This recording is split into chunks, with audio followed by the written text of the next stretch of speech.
What impact I think that the Parent Power Lab will have on the education system here in Kansas City moving forward, with the lack of parent engagement that we have now, I think that the Parent Power Lab will be able to empower parents to know that they have power, to know what capabilities they have, as well as to rally other parents. I mean, because it's always good in numbers. The Parent Power Lab is showing us that what powers we have in numbers, as well as how we organize together whenever we organize or mobilize together. So, okay.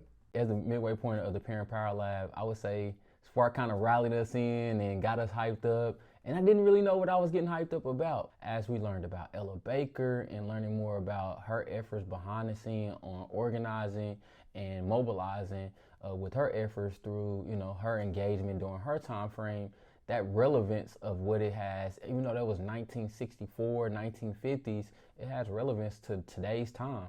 We're desegregated or we're segregated now. We're just trying to figure out what that space looks like for us now. So I think for me, the most part is that he's educating us. He's showing us the trends and patterns of, that was in the 1960s, but that has relevance to today's time and today's education as well too. Man, there's so many issues. And I don't want my team to get bombarded by all of the issues.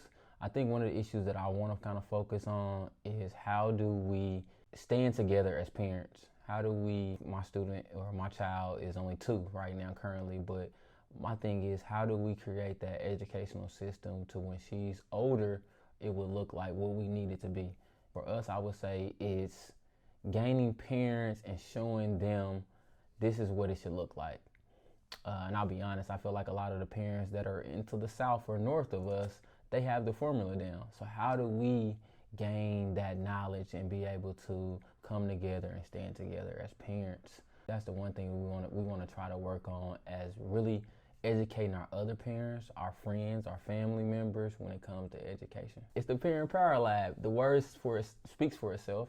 We're parents that are really trying to understand our powers we have with respect to education. Even if you don't have a child in the education system, you have a family, a friend, you were probably brought up in the education system as well. So we all have an effect on it, and it also has an effect on what our generation will look like for the next century. If you have some kind of stake here in Kansas City, you definitely want to join the Parent Power Lab.